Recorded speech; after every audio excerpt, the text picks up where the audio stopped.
Welcome to Bunch Formation, your newest favorite college football show. I am Chris Vannini, and I did not take 43 free throw attempts in an NBA game this week. And I am David Ubben, and I too wish lots of things could go back to the way they were. Everyone was happy, Chris. Everyone was Everyone. happy. Welcome to the show, folks. Got a lot to talk about today. Probably be a shorter episode. Just going to talk about some kind of latest news stuff going on. We're going to talk about the SEC threatening to make its own rules. We're going to talk about I was up at Oklahoma. David was at Duke, North Carolina. A couple other things going around in football. But first, to follow up on the previous episode we had on the show, David, at the end of the show, we asked Jim Moore, Colorado State head coach, what he would have called in that situation, you versus Jason Kirk in the CFP 26 Dynasty. He wanted to call an all-out blitz.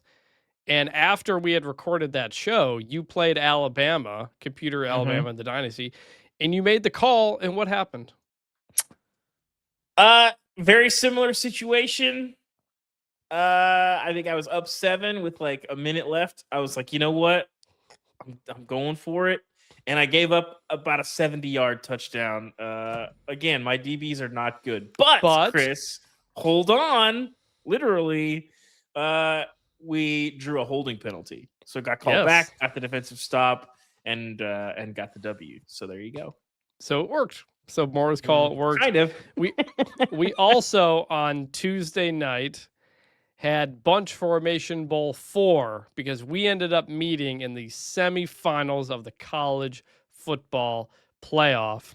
And unfortunately, David's Hogs came out with I forgot the final, 31-26, I think was something like that. Something like that. You won by 5. I gave up a pick 6 and a safety. So I'm going to be kicking myself all off season for that. You have advanced to the national championship to play none other than Jason Kirk and the Texas A&M Aggies. Yeah, the revenge tour.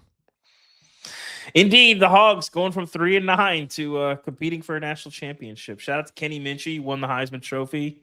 Big year for him. Courtney Crutchfield, I believe, was second in the Bolitnikoff. So hey, the Hogs making things happen, right? Listeners, people on YouTube, please subscribe to the YouTube channel. You can go watch the game Bunch Formation Bowl 4. It's on the live tab on the Bunch Formation YouTube page because we try to record and stream those up there. We got some good feedback on the Jim Moore episode. I thought we had some fun and people seem to like it. We're also going to talk, we're going to have a couple more coach interviews kind of in the coming weeks. We're also going to talk college basketball because it is March. The NCAA tournament begins next week. And I assume you, like most of us, will be focused in on that. We're going to try to have a preview episode on that next week. And speaking of college basketball, David, your trip to Duke, North Carolina, your first time. I've never been. How was it? So there's a lot of things in life, Chris, that are overrated, that people spend way too much time talking about how great it is, and it ends up not being that great. French food, probably at the top of that list. But Duke basketball, I think most college sports fans, understandably hate Duke, but respect Cameron Indoor.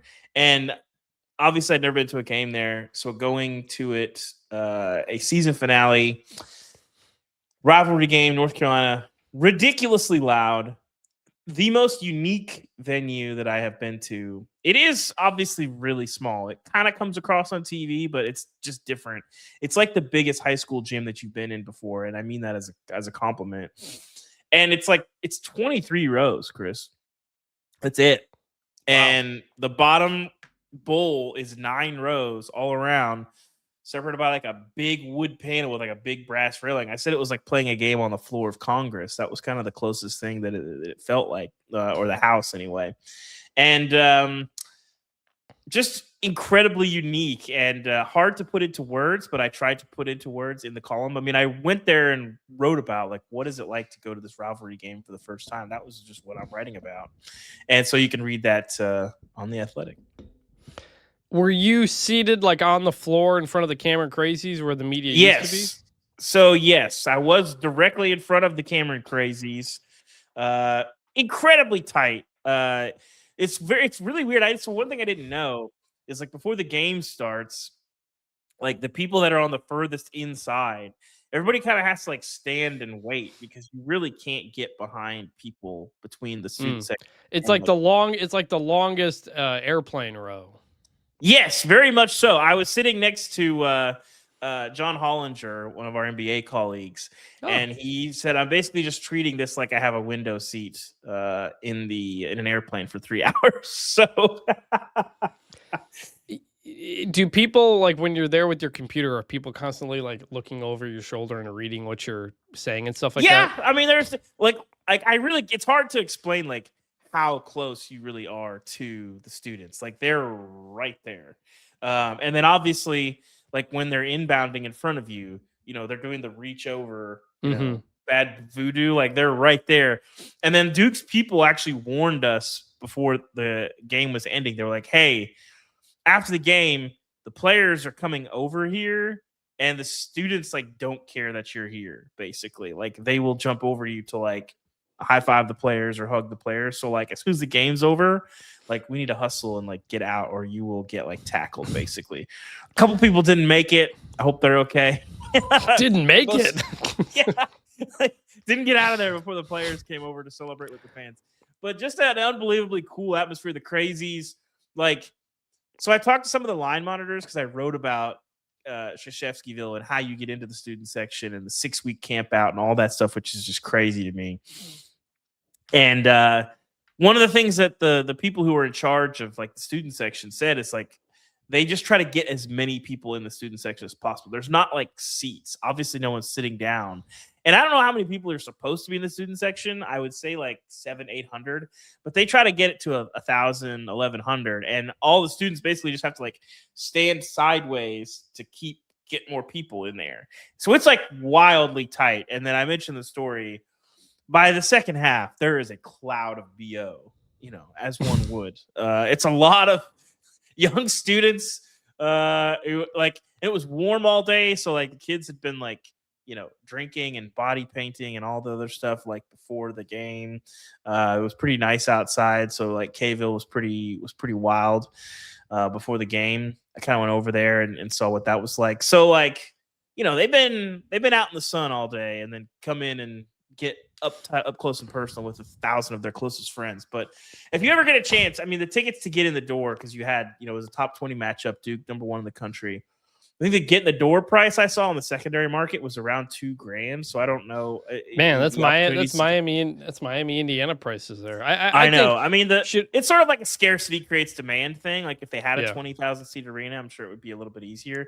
But that's one of the coolest experiences I have been to, and I wanted to write about it and capture it and try to do that. So one of the things we talked about on the show early last season, maybe in the summer, was like college football is great because of all the old stadiums. You're not just building a new stadium across the street because you don't have the room like pro sports teams. You have to deal with what you've got. And that's why private equity people hate dealing with college sports, because they just want to build a new stadium with luxury suites. And so you got to respect Duke for keeping Cameron Indoor the way it was. It is great. Like, Duke is a unique place because they do have a bunch of really rich donors and they have kind of a unique model, the Harvard of the South thing, all that. So they can do some things a little bit differently, but they're definitely leaving money on the table, like not building a super nice arena with a bunch of luxury suites that you can sell to companies that your alums if that was founded. If that was a pro team, that's 100% what would happen. Like think about like you've got Wrigley Field, Fenway Park, and like that's almost it in pro sports. Well, I haven't been to Lambeau, so I don't know how much they've like renovated it, but it does at least have like the old school, I don't know, charm, I guess. But I think they've done a bunch of, it's like it feels new, I think, from what I understand. But yeah. Do you think we should we follow that model in college football where instead of us being up in the nice warm press box up high, we should be recording and covering the game in the middle of a football student section? I don't know about that. I have a complicated relationship with open press boxes in general. Most of the time they're great. And then you get to a couple like late in the year where it's cold. Like Oregon has an open press box. When I covered their playoff game, I mean, we were cold, man. It was cold up there. Like you're like, okay. When you was out there in this that rep- when you was out there in that snow, you was cold. That yeah, is for exactly. sure. But it was awesome, and I would say exceeded my expectations. Super cool experience. Like Chris, I always tell people like these jobs, like terrible business, but great jobs because you just get to do like cool stuff and experience cool things. We'll talk about another thing I got to experience this week later in the show. But like it was a reminder, like there's not a lot of times where like I don't like my job. It doesn't really happen that often, but there are a lot of times where I'm like, this is the coolest job in the world, and that was one of them. So shout out to Duke. Shout out to the Athletic, incredible experience, and I tried to capture it for our readers. If you haven't, check out the show notes. Have a couple of timestamps in there. Send emails, feedback, mailback questions to bunchformationpod@gmail.com. We got a few mailback questions, kind of waiting till we have a bit more to do a mailbag episode, so send those in. Follow us on all the social medias. A couple of the clips from the coach interviews have blown up like crazy. The Saquon Barkley, Charles Huff telling the story of him power cleaning 405 pounds turned into a huge thing on Instagram. No, on TikTok, sorry, where we got people arguing what defines a power clean versus a hang clean and stuff like that. It's wild. I don't know the difference. I have power cleaned very little in my life. I was in like a weight program, like playing basketball, like in junior high and high school, but that's about it. And we didn't do that much. I mean, I don't know the difference. So I guess power clean is like from the floor, whereas the hang clean, right? You like hold it first and then you bring it up. Am I wrong? I don't know. That's I trust what the coach says. The clip, there was a clip on Instagram that blew up, and it turned into two people like making fun of each other and then befriending each other and saying, "Hey, send me your stuff. I'll listen to it." I don't know. Some of the comments on some of our social media is very, very funny. So check those out. Follow their Instagram, TikTok, especially YouTube. Please subscribe to the YouTube channel if you do not do that yet. And please leave us a 5-star rating and review. We did get 2 more 5-star ratings recently, but no reviews in like a month. So if you want to leave a review, please do. It helps the show. We'll shout you out on the show. So please do that. Okay. And with that, it's time to get into the news. And to do that, we go into the media scrum. That's why I don't read the newspaper. Because it's garbage. Greg Sankey, the commissioner of the SEC, says that the SEC might make its own rules. This is about eligibility and off-field rules, essentially. They're not going to pull a UFL and say field goals count as 4 points. But in lieu of it, there is not congressional action on NIL and various things. There's been a lot of frustration in the SEC apparently over this. Presidents have talked about it, and Greg Sankey said on Paul Feinbaum earlier this week, quote, "I know in the Southeastern Conference we're prepared and we'll have some of the conversations around a framework that we're in the context of national competition. But what are the right policies? Whether it's eligibility policies, whether it's transfer policies that need to work within this conference." I have no idea what he is talking about because the SEC is as responsible as anybody else for a lot of these rule issues and people not following them. Diego Pavia, Charles Bediako, Trinidad Chambliss, Joey Aguilar. These are players and sometimes schools and collectives suing to circumvent NCAA rules around eligibility, around transfers, around this and that. So how in the world are you going to create rules that you will enforce only within your conference when nobody else is doing that? I have some other thoughts, but David, that was my first reaction to this, which is, it's not a new thing that Greg Sankey said, because again, Georgia's president has said similar, but this idea that the SEC is so frustrated and they want to make their own rules, how about you have your school stop suing the NCAA first? Well, it's one of those things where everybody wants the rules until the rules negatively affect them. And then they're Correct. like, well, but we need to break this rule. They're But all there is part of some the precedent. they're all part of the NCAA. The schools Yes. have approved the current rules. That Yes. like they've already approved those. It should be noted, Chris, there is some precedent for this because the SEC was one of the last leagues that still had a intra-conference transfer rule. Yes. Where they would players, if they transferred and went into another school in the conference, they would lose a year of eligibility. It wasn't just that they had to sit out a year; it's that they would sit out a year and lose that year of eligibility. Whereas if they went to a Big Ten school or another school, like it wouldn't happen.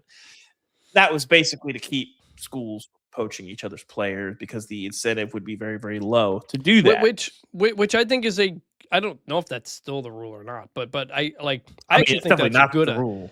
I think it's a good idea, stuff like that. Yeah, well, Sure. I mean, I don't, but it was definitely not a good rule. I think anything you could do to de-incentivize poaching, you can, but in today's world, that really is not possible. But that rule, I think that rule held up until like 2018, 2019, something like that. And then they eventually nixed it and killed it. And then, so the idea that the SEC could be doing some things that are their own rules is not like crazy, but like you said, like what? 10 years to play 10, because that, if you're going to look for a rule change, that's the kind of thing that the SEC seems to be incentivized to do. So again, this goes back to the CSC. This goes back to all of the things that, like, I think I was talking to Greg Byrne, Alabama's AD, about this. I think it was him. Maybe it was Sankey. But it comes down to, do we want to be governed? And everybody says yes. And then when the rubber hits the road and their quarterback is not eligible, then the answer is magically no. And that is, we've seen that happen in some spots. You mentioned a lot of the cases. And so it infuriates administrators and commissioners because their membership will all get in a room and say, we got to fix this. We got to lock things down. We got to put up guardrails. And then everybody's like, yeah, we got to do this. And so then they're like, we okay, well, here's our plan. And then the first time that somebody gets a bug in their ear about trying to get a player on the field that would be in violation of that rule, they end up in court and they win. Not a lot in the eligibility cases. That's kind of been mixed results. But ultimately, the hypocrisy of all of this, the double-sided nature of a lot of the way that these things are handled. I didn't put a lot of stock in what Greg had to say. I believe that people are telling him that. I believe that people want to do that, but I don't think anybody wants to make whatever a new standard might be, even surrounding ability. Maybe he's referring to 5 for 5, but we don't need to get in the weeds on that. But like at AFCA, I talked to a lot of people about 5 for 5 and all the reasons why it didn't happen, even though it basically did happen. And well, it didn't happen. Well, like I've talked, the recommendation went through, which apparently is not going to pass. That is going nowhere. I've talked to a lot of people about it since then, and yes, the idea of a 9-game redshirt possibility, which the AFC proposed, is going nowhere right now because they're dealing with a bunch of other lawsuits and they don't want to open up even more. But here's what this is really about. What it's really about is that the SEC is getting outspent for players, and they are not happy about that. You see some schools like the leadership at Miami, Ohio State, who have talked about, maybe we actually don't need a rev share cap. Why should we cap it? Maybe we just kind of let the market decide. You know where you're not hearing that? You're not hearing that from the SEC because they don't actually want to do that, because they are now having to spend more for players, losing players that they used to keep all within their conference for various reasons. And that's what that's really about, is that Texas Tech is out there spending a bunch of money. By the way, the Collegiate Sports Commission, there is this participation agreement, basically that the idea is that everybody signs it and agrees not to sue over any NIL deals that are not approved in the thing. That agreement, which has been going around for more than a year, has not been signed, including in the SEC. But especially you've had people like Cody Campbell in Texas Tech being like, no, we shouldn't sign this. We shouldn't do this. So that may Yeah. be that may. I never will actually say happen. on that participation agreement, I've talked to a decent amount of administrators about it, because the $1 million question is, what happens if you don't sign? And nobody has a good answer to this. I've talked It to means people. if not everybody signs it, it means nothing. Yes. And so Brian Seeley, the CSC, I don't know what his title is. He runs it. Paid handsomely to do so. Talked to the media. He did like a call on Tuesday. He doesn't talk a lot, but he has met a lot with the NCAA membership. And that question's come up in a lot of those meetings. And there's not really a good answer because nobody's really quite sure. Texas Tech has been the loudest proponent of drawing a line in the sand saying we are not going to sign this. And nobody really knows what that means. But there is, I will say, some thought among administrators that, well, if we could just codify what's in the House settlement, then that might make the participation agreement nil. Again, a lot of this stuff, basically, we saw this with the Nebraska situation that was mentioned in the CSC data. A lot of this is going to come down to like what precedents do the courts set, because somebody's going to test a lot of this stuff in court, and we don't know what that actually means. I don't want to get too much into those weeds here, but the other part of it is a lot of states have passed laws saying you can't be penalized by somebody else for NIL violations. The state of Nebraska has that. So whether or not you even sign the participation agreement, it may not matter. This is all coming back to say the SEC is saying we're upset about everything. We're going to make our own rules. Well, how are you going to do that and how are you going to enforce this? Because I wrote this 2023. Remember the Big Ten suspended Jim Harbaugh for the last couple of games of that regular season. And how did Michigan respond to that? They sued the Big Ten. And they eventually, backed out of it and everything. But like that is the world, this idea that if conferences run things, then it'll be different. No, it's going to be the same problems. You're just going to have a different person that you're suing over this. The NCAA exists for just a couple of reasons. One of them is to put on most of your championships, tournaments, and whatnot. Two is to basically help create and enforce the rules. And three is to be a legal and insurance shield. Basically, if someone's going to sue or fight over something, the NCAA is going to take on most of that. And the conferences have done a study. If they wanted to do their own thing, they'd have to spend $20 million a year in insurance alone. That's what the NCAA exists for. That's why nobody has broken away from the NCAA yet, because nobody wants to take on that expenses. And Greg Sankey even said, we're not looking at leaving Division I or something like that. We would still play everybody, and we'd still have to play everybody in all these conferences and all these other sports. We just might want to make some of our own rules. So consider me skeptical of this whole thing from the SEC and Greg Sankey. The SEC's upset about a lot of things because they used to run everything, and now they don't. And now other schools are spending more money, and they're trying to figure out what to do about it. And sometimes that is pretty difficult. Okay, let's talk about briefly last week's White House roundtable. I say briefly for a few reasons. One, nothing really happened. Two, we looked at the podcast numbers. People don't like listening to this topic, so we're not going to go too long on it. Basically, there was all the dignitaries and members of Congress and whatever were there. They talked a lot about the SCORE Act, which would legally basically codify the House settlement and current NCAA rules into law, give the NCAA the power to do that. It's going fine. Then eventually, toward the end, Trump started to get mad that Democrats are in the Senate, don't support the SCORE Act, then got upset about the Supreme Court just in general, flipped out, said he's going to sign an executive order to just make things the way they were in the old days, said it would get shot down by a court, and that was it. And that was bizarre. That's actually that's a good summary. That was okay. All right.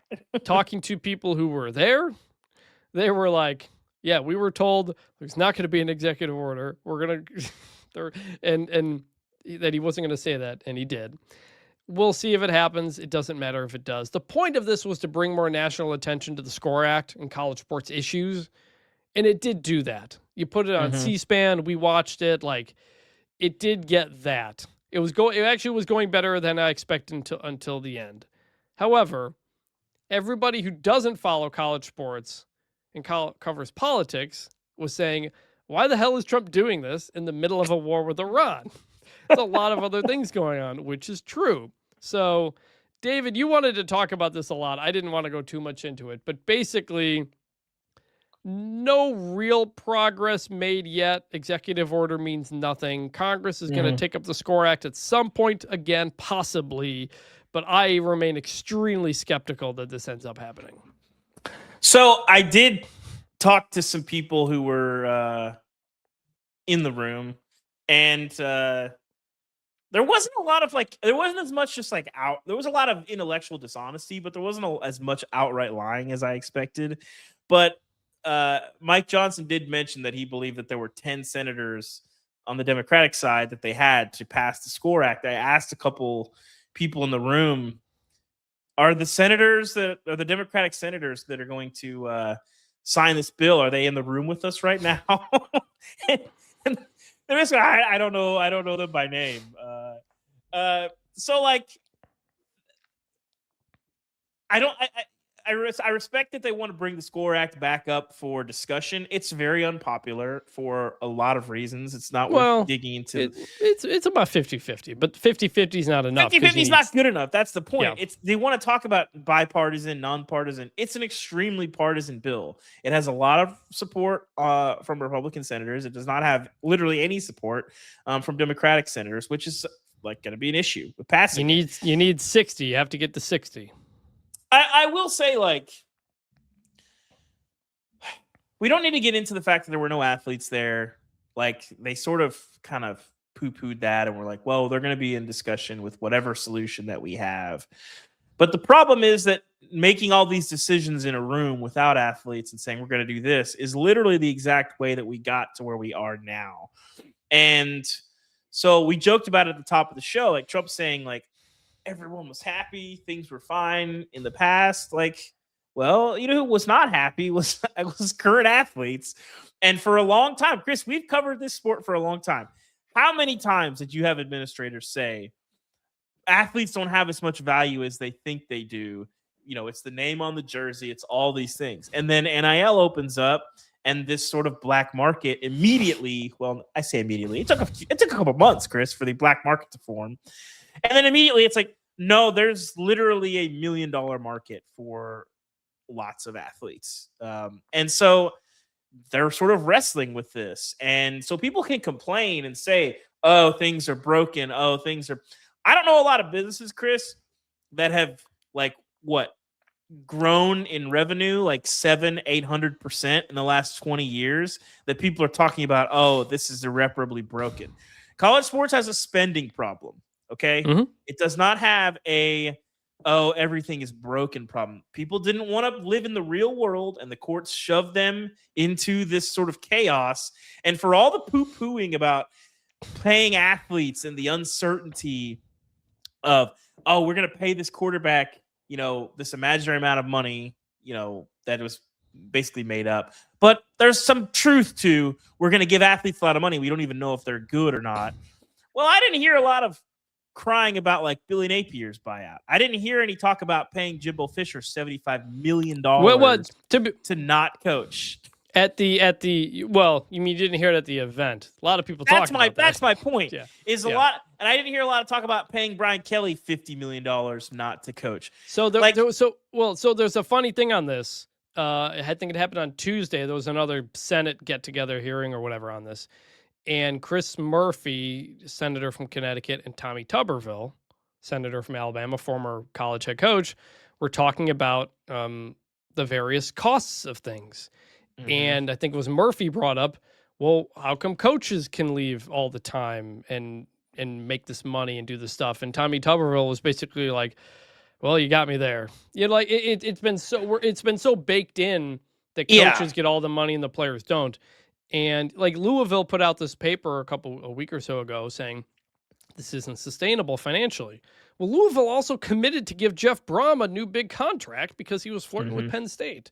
That is the thing here. That coaching salaries, by the way, are still going up in the NIL era. It hasn't gone down. It's still going up. I was going to mention this later. Ohio State just gave Matt Patricia, the defense coordinator, a new contract that pays him $3.75 million per year.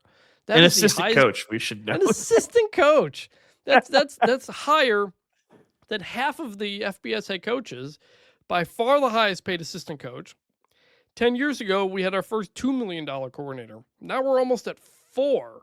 Like, it's a spending thing. You don't have to give the coaches that much money. You don't have to spend X amount of money on a volleyball coach or a softball coach or this type of thing. That's where it stems from. I just want to explain, like, when we talk about a spending problem, this is the analogy that I always use.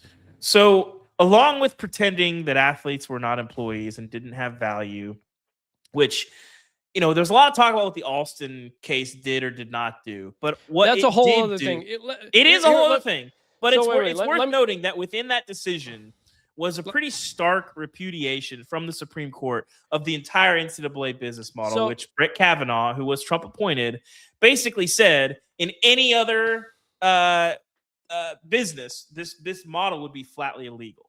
So, we can talk about what Alston did or did not do, but I need to explain why this. it comes up when we talk about this. I need to explain this because a lot of people don't know what Alston was. I understand why the president doesn't know, but I mean Congress and stuff like that. The Alston case, which kind of built off the O'Bannon case, which was about using player likeness. Alston case was just about schools paying education-related benefits to players. The NCAA said no. The court said yes. The NCAA then appeals it, which made it worse. They appealed it up to the Supreme Court, lost 9-0 on this, and within that, Kavanaugh, in a written explanation, skewered the entire NCAA model and made this entire thing worse. So when Trump was saying, appeal it, blah, blah, blah, credit to Greg Sankey for being the one to actually tell the president, sir, this was appealed and we lost. Legitimately, shout out to Greg Sankey. Listen, Greg Sankey has his critics, but that was Trump learning in real time that his, stacked Supreme Court was the one that that made a decision unanimously that he was very mad about. Very funny. Very. But again, surreal. I'm not expecting him to know this because I know that's fine. Things that's going fine. on. Yeah. But again, hold on. Alston did not create NIL. The court systems did not create NIL. This is a thing that a lot of people have been saying for years. It is not true. The California state legislature passed the first NIL law in, I think, 2019. That was the first one to do it. And it was set to go into play a couple of years later, which ended up being 2021. And the NCAA was appealing Alston in court, hoping to get some sort of momentum. And when the Alston case came down, and it was very clear that there was nothing the NCAA was going to be able to have power to stop on anything, the California one is about to go into effect, and the NCAA basically says, well, we can't stop this now. NIL's allowed. And then every state starts making their own laws and going off from there. But the court case judges did not create NIL. That is not what it was. It was a state government, and it happened because eventually state governments and lawyers and judges realized there's a lot of money in college sports that is not going to the players. That's what did it. We've gone too long. We've got. So to return to the analogy real quick. Be quick, because I think we're boring the hell out of people with this, which I understand. The economics of college sports was basically, we're going to pretend that our players are not employees. We're going to pretend that they don't have value.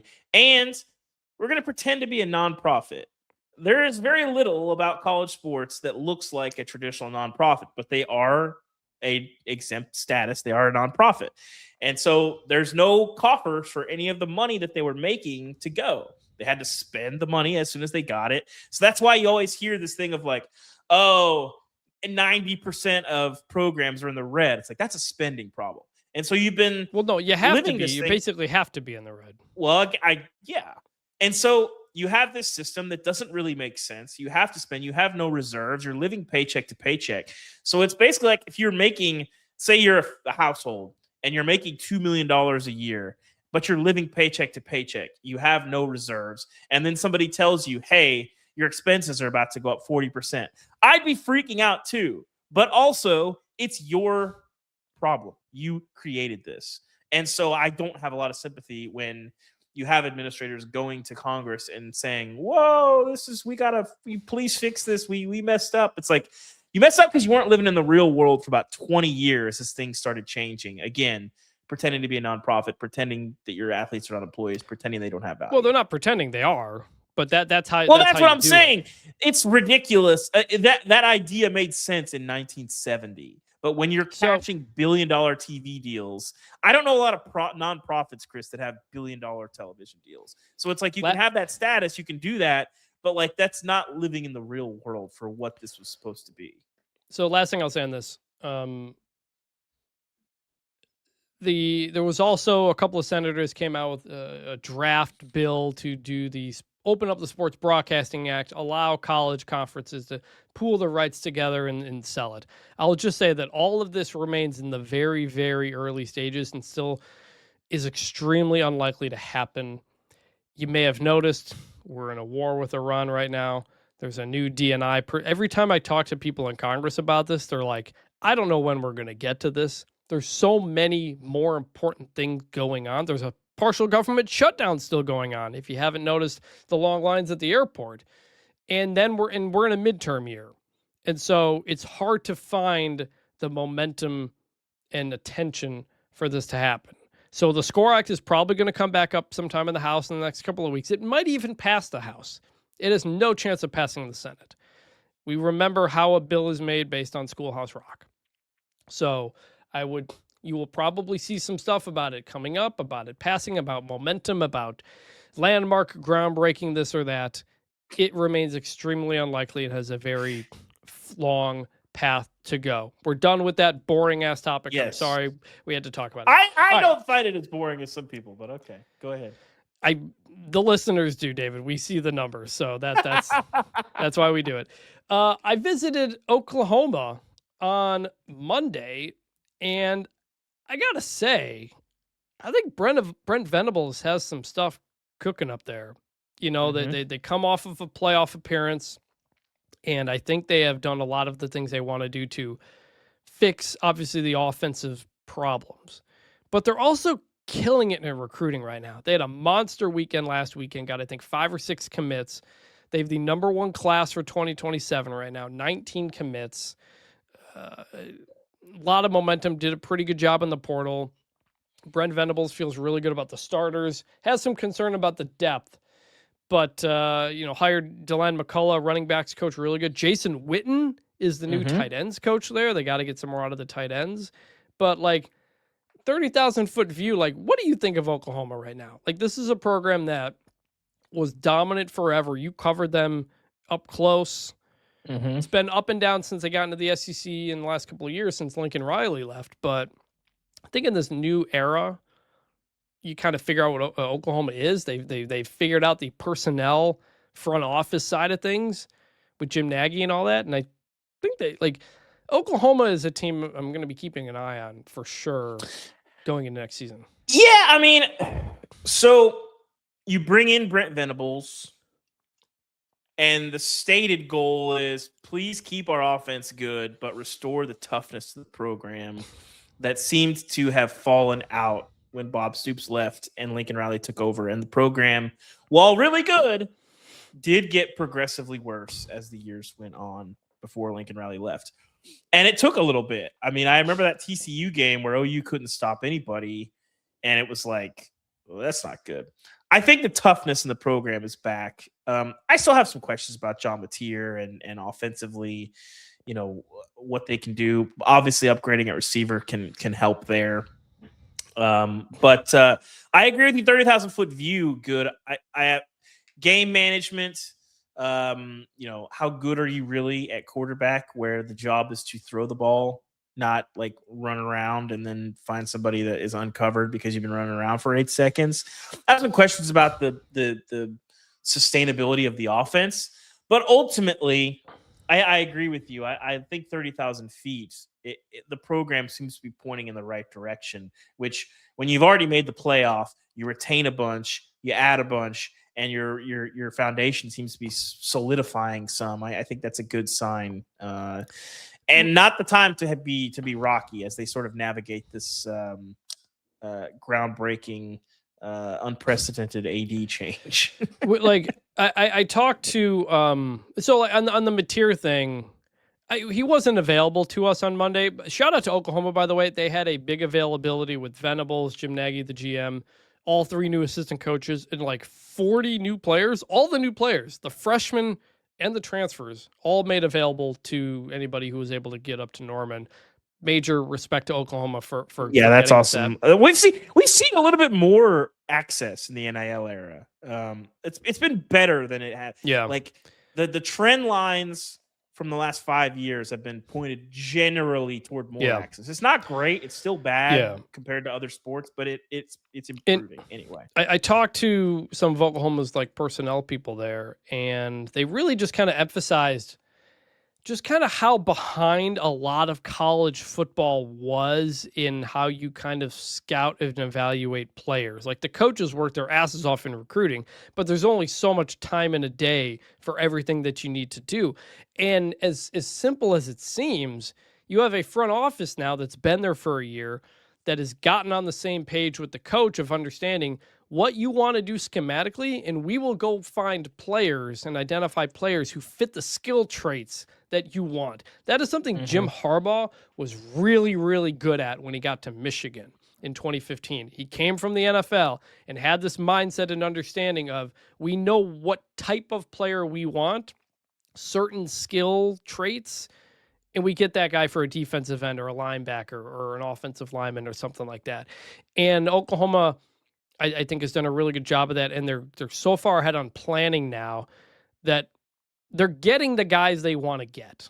Like they're not scattershotting, inviting way too many people to a junior day to have everybody come in and then figure it out from there. They're targeting the right guys, the guys that they want, and they're getting them to commit pretty quickly. So I think it's a pretty good operation they've got going there. One of those players who they added in the portal, Parker Livingston, formerly of Texas, now at Oklahoma. He's from the DFW area. Transferred from Oklahoma from Texas because Texas was going after Cam Coleman. And he kind of could be noted, Arch Manning's roommate, by the way. Yes. And it this became a thing back in December, I think, when Livingston tweeted, something's out of my control, leaving Texas.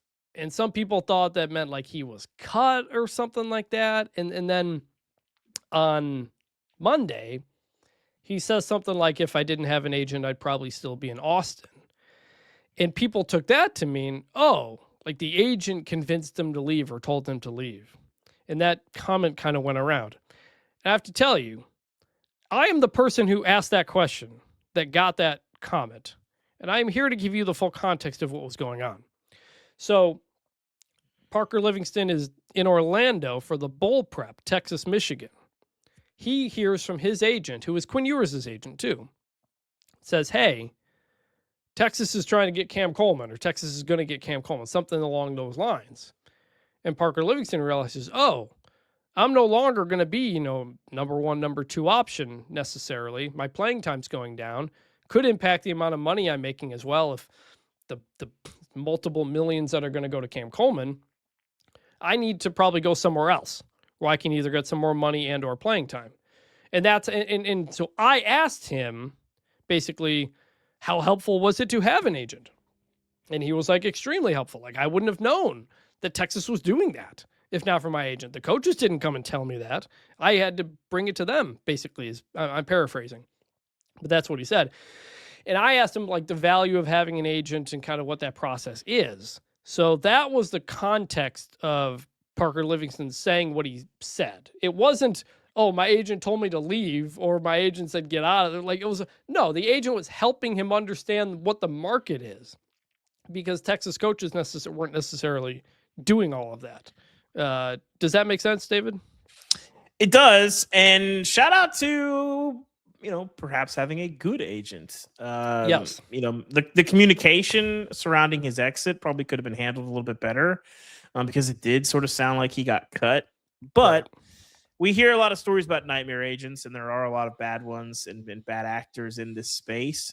But advocating for your clients, informing your clients, putting them in the best situation for themselves is their job. And I think a lot of them do that job poorly.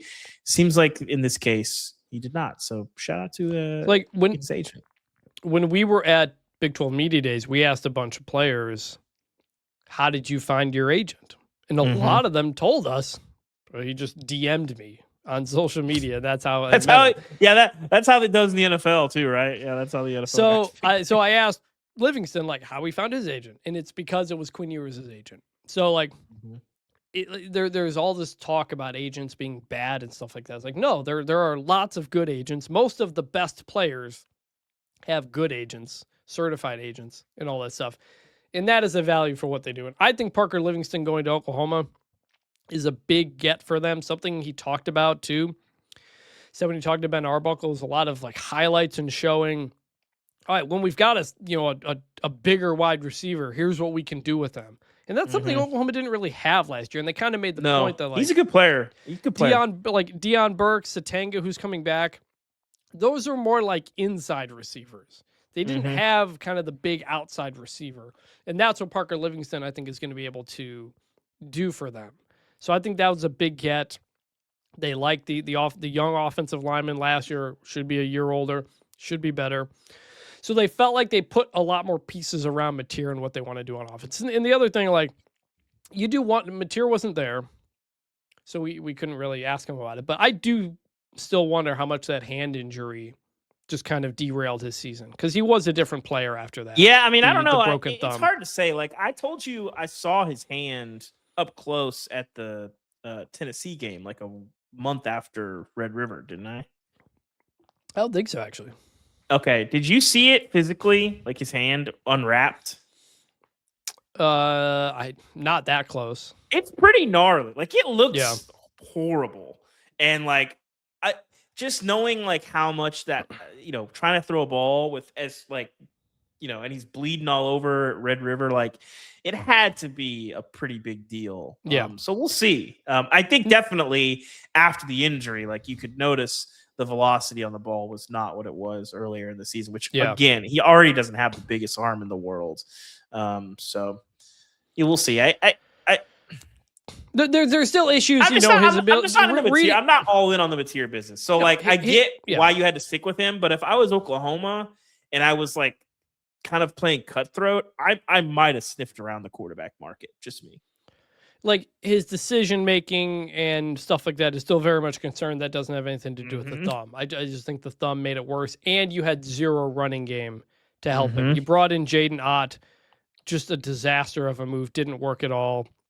Got paid a pretty penny to barely play at all. Went to the Senior Bowl and kind of made some hay a little bit. The whole thing actually funnier, but which is fascinating. Like I've asked people around Oklahoma, just like, what was up with that? And everyone's just like, there was some injury stuff, wasn't really on the same page, and also that the younger guys just played better. Look, we saw Mekhi Hughes go from Tulane to Oregon and then never play and then take a red shirt. So it's like you never fully know. And I think Oklahoma, that was right when kind of that personnel staff got there. And I think they probably view that as like, all right, maybe that was name chasing too much. Maybe we need to do a better job of identifying the right people. And they feel like that they are doing that now. So it seemed like a lot of bad vibes around that whole situation. So yeah, but Oklahoma, I'm intrigued. I'm intrigued by what they are going to do, and not just because I've done a very good job with them in my CFB 26 dynasty. Wrapping up news here, just wanted to real quick. Louisiana Tech is suing Conference USA to get out of the conference early to try to join the Sun Belt next season. David, did you remember that this realignment move was happening? No. Did you realize UTEP is going to the Mountain West next year? No. I try to figure it out when the season starts. I'm like, all right, where are we at? I do know about Northern Illinois going to the Mountain West just because it's the MAC has been together. They've been the one oasis of non-realignment, and that got broke. But the combination of Northern Illinois going to the Mountain West and Sacramento State joining the MAC are too funny to not notice. But like UTEP, quite frankly, Chris, spiritually a Mountain West team. So no. But this is all happening. This is still trickle down effect from Alabama, Oklahoma going to the SEC. Texas and The Oklahoma. thing go in that the SEC. I'm sorry, Texas and Oklahoma going to Alabama's the been SEC. in the SEC for a minute. Yeah, I know. Chris. Sorry. Texas and Oklahoma going to the SEC, still trickling down, still having an impact. But basically, back in 2022, the first time the Sun Belt went through this, Marshall, Old Dominion, Southern Miss wanted to leave early, leave Conference USA, join the Sun Belt. They all sued in state court. They eventually settled and got out in time. The same thing is happening here. Louisiana Tech wants out. Conference USA says you owe a bigger buyout. They're going to local state court to try to get out of it. A difference, though, is that those three schools previously only paid about $1.5 million to get out. Conference USA is asking Louisiana Tech for more than $5 million because they're basically saying, we made new rules after Marshall, Old Dominion, and Southern Miss left, and you agreed to those rules. You agreed to these greater things, and you are not abiding by that. So they got a hearing in about a week. But if you're curious, It's funny, what Chris. that's going on- This is I saw this a little bit in the Big 12 when they were going through their whole thing like 15 years ago. It's very much like the rules thing we were talking about. And it's the ACC, Clemson, Florida State are doing with this. Everybody wants the rules. They want the crazy penalties. They want the crazy exit fees when it behooves them. And then when it all of a sudden becomes a negative, they're like, oh, what are these rules that you have imposed upon us? We never agreed to these. Like, well, actually, you see in this contract, I have a signature from your president here that says that you did agree to this, actually. I don't remember that. This is the exact same thing. A pretty funny aspect of this was that Louisiana Tech was asking for a restraining order that would essentially prevent Conference USA from putting out a football schedule with Louisiana Tech on it, as they are like planning to do. And Conference USA responded by being like, well, if we can't put them on schedules, then we can't put them in the basketball tournament that's about to happen. The conference, and then Louisiana Tech can't be in the conference basketball tournament. And then the court eventually sided with Conference USA to basically say, all right, let's have a hearing in a couple of weeks. So that will happen.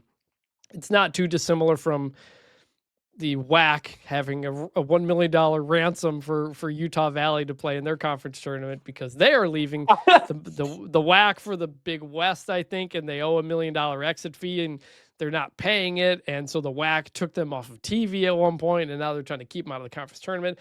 Late Tuesday night, that was paid, and they are I'm not in the weeds on this. Do we believe them that they were going to pay this? Like, it sounds like it was sort of a misunderstanding of sorts. Yeah. That got a little bit heated. They didn't know where but to I'm pay like, it or something. I don't like know. I'm not in the weeds on the WAC Utah Valley thing, but it's like I am skeptical that it gets to this point. I believe that you can say you're going to pay, and then when it doesn't come in, everybody's like, all right, we're going to escalate this to force your hand. But that's actually the biggest realignment fight I've seen yet of all of these. It's pretty ugly. That are again trickling down from Texas, Oklahoma is the WAC trying to kick Utah Valley off of TV and then keep them out of the tournament if they don't pay them $1 million that a court ordered them to.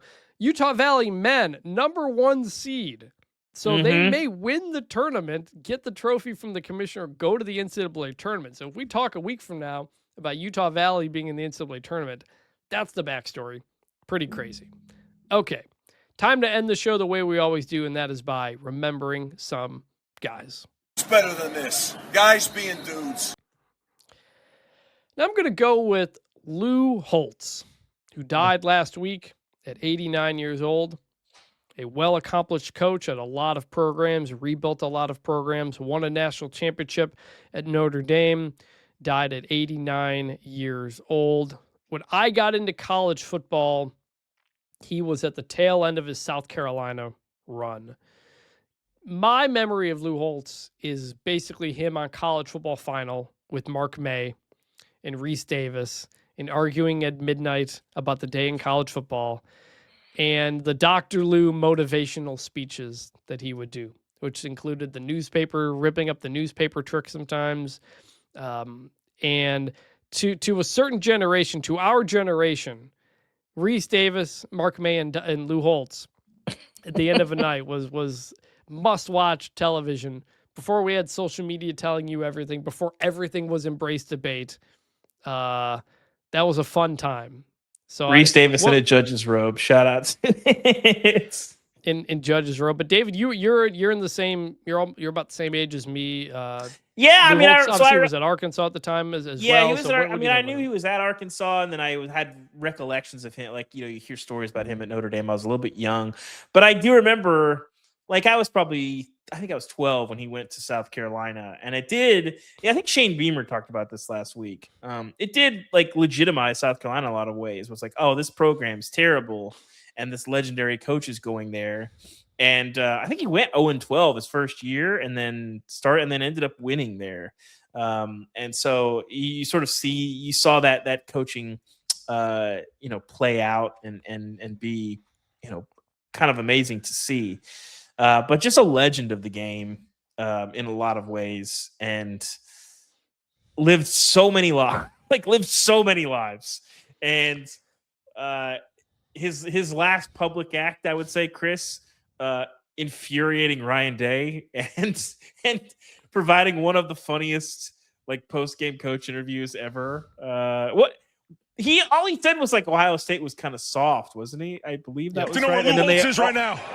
Yeah, and I think if I recall, Notre Dame almost probably should have won that game, right? There was like a substitution. Ohio State won on the final play or something like that. Yeah. Yeah, Chip Traynham pushed it in, but I think there was a substitution issue. I don't recall, but Notre Dame didn't have enough guys on the field, I think. Yeah. Lou Holtz, just a legend. They don't make him quite like that anymore. Just by the way, entertaining, good at his job, and man, college football is going to miss him. I looked it up. 0-11 his first year at South Carolina in 1999. The next year, 8-4, top 20 team. There you go. The next year, 9-3, top 15 team. And then I believe his final game actually was the brawl with Clemson. They lost that game. I think that was that the brawl that happened after or something like that. Probably that was a Jefferson Pilot game. I do recall that. They declined a bowl bid after that, and Holtz retired in South Carolina. Steve Spurrier became the coach after that. But yeah, so Lou Holtz definitely one of one in college football, and thoughts are with his family. Skip Holtz, his son. I was texting with him last week. Big loss for the family in college football. Mm-hmm.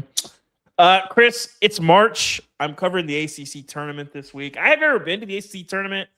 I've been to a couple conference tournaments. I haven't covered a conference tournament in like 15 years. It has been pretty fun. I'll be there all week. And I was covering the night game on Tuesday night, and I looked right behind press row, Chris, and who do I see but Muggsy Bogues? I'm going to remember Muggsy Bogues in March, a Wake Forest alum.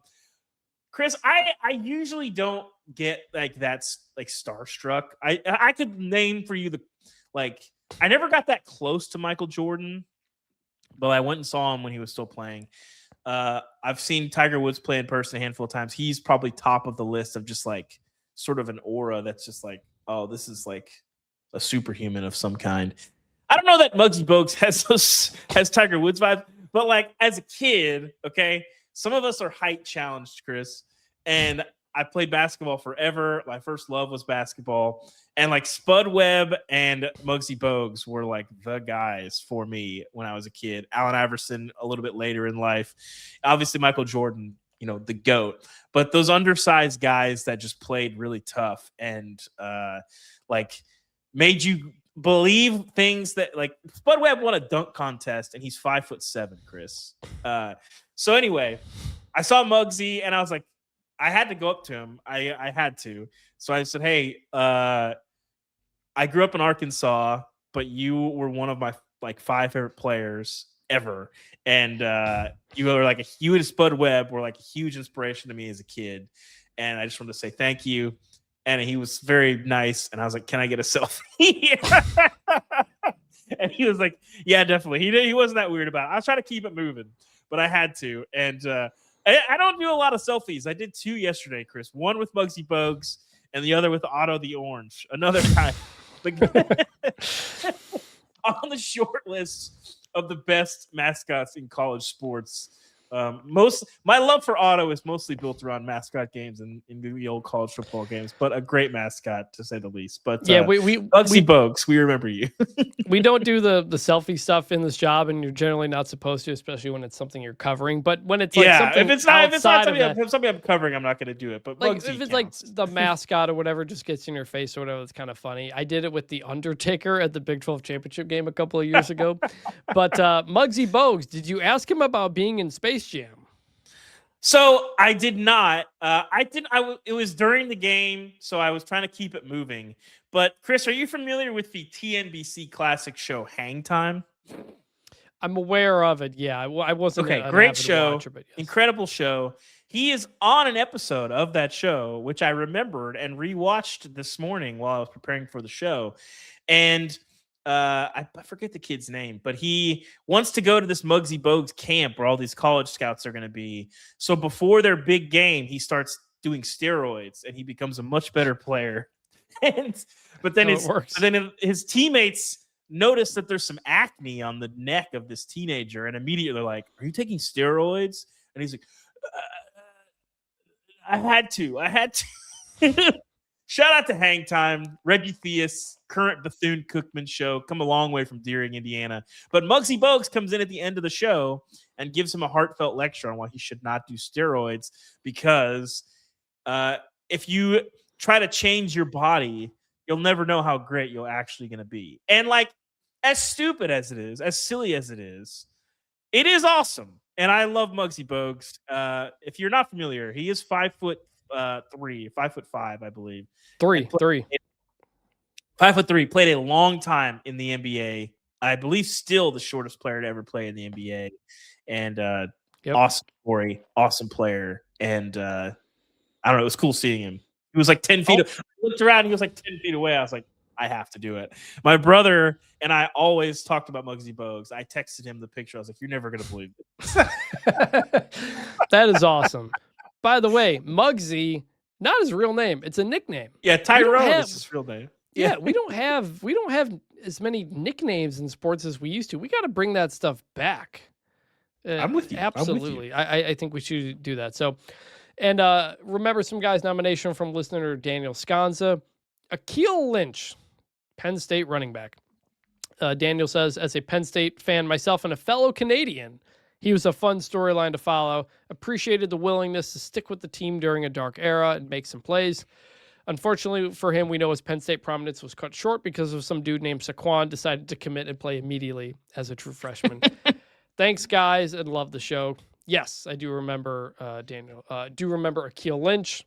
I don't remember Akeel Lynch at all. My apologies. I do. That's because you didn't watch Big Ten football at the time. So that is Lou Holtz, Muggsy Bogues, Akeel Lynch. We remember you. That is going to do it here for us. We will be back early next week. Might be an off day. We're going to try to do an NCAA basketball tournament preview after the bracket comes out, so it might be a Tuesday or Wednesday type of show. But we're going to kind of focus on the March Madness and all that. David, you're going to be gone back half of next week too. Usually you go on a trip with some of your friends. We can we'll figure that out. But we'll be back to talk some basketball. This is March. Yeah. March Madness is here. Looking forward to it for a couple of weeks. So for David Ubben, I'm Chris Vannini. Thank you for listening and watching the Punch Formation, and we will talk to you next week. And even in basketball season, bring back the turnover chain. Make your free throws this month, kids. All 43 attempts of them.